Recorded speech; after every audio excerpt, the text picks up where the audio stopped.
آقا فیلمی که جدیدن خیلی تونسته بترکونه و مخاطب زیادی رو هم جذب کنه، به کارگردانی آقای هومن سیدی و بازیگراش هم آقا جواد عزتی و خانم نگار جواهریان و بقیه بازیگران عزیز دل. فیلم وحشی. این دست ارازلوباشه یا کارگره؟ دیگه آب از سرم گذشته، چه 2 تا چه 10 تا. شهربازی اومدی آقای اشرف؟ کجاست اینجا؟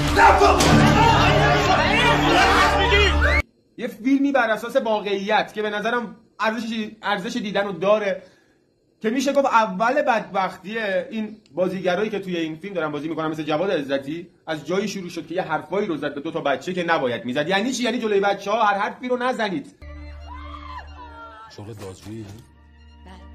اینا بر اساس دیدی که خودشون دارن اونو قبولش میکنن. که حالا 2 تا بچه رو توی اون مسیر سوار میکنه، میگه آقا شما سوار هر ماشینی نشید، خطرناکه فلان، در حالی که اصلا میشناسه بابای اینا رو. بچه‌ها فکر میکنن میخواد بهشون تجاوز کنه و خودشون از ماشین میندازن پایین و میمیرن. دخترم کجا میری؟ زشته نکن، بچه محلیم. چرا قفل کردی؟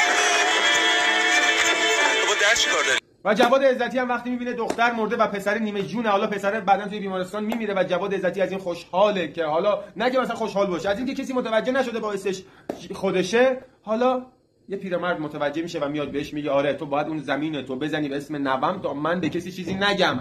جوادم از سر بدشانسی میاد تیزبر میزنه روی گردن این پیرمرده، نه اون تیزیش، فقط این جلشو. نگو قلب پیرمرده باتری بوده. پیرمرد الکی به پیرمرده میگه الان خون از بدنت داره میزنه بیرون و میمیره، پیرمرده میمیره و میفته نبر رو بگیره و خلاصه فرار میکنه.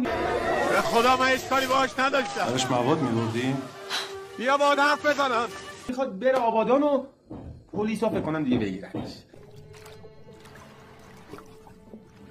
فیلم خیلی خفنیه، خیلی حتما ببینید. اگه دوست داشتید فیلمو داخل کانالمون هم بذاریم، بیاید نگاه کنید. حالا شما هم نظرتون رو در مورد این فیلم بگید، آیا ارزش دیدن داره یا نه.